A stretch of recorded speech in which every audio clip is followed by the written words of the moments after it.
Мекеме ендігі кезекте 100 мыңға жуық нысанды жарықпен қамтамасыз етпек. Қала аумағындағы ең үлкен электр станциясы қуатты трансформаторлармен жабдықталып, барлық құрылғы автоматты жүйеге қосылған. Облыс әкімінің орынбасары станция қызметкерлерін құттықтап, жұмыстарына сәттілік тіледі.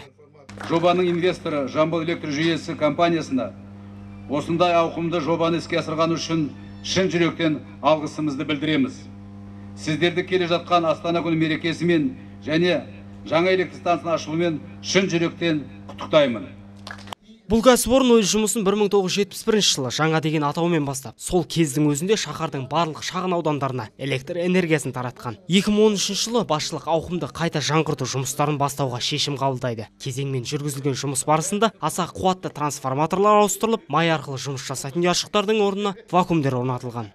Жалпы айтсақ, бұрынғы есеппен айтсақ, 1-ші микрорайоннан бастап 11-ші микрорайонға дейінгі аралықтың барлығы.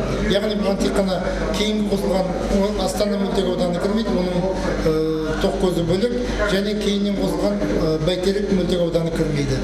Аталған мекеменің қайта жаңғырту жұмыстарына 3 жылдың ішінде 4 миллион теңгеге жуық қаражат жұмсалған. Қаржының барлығы кәсіпорынның өз есебінен жүзеге асырылған. Қазіргі заманғы жоғарғы дәрежелі технологиямен жабдықталған энергетикалық кешен ендігі кезекте халық игілігіне қызмет етпек. Мерей Байет, Камила Чумадилова, Серік Тәжібаев, 7-7 News.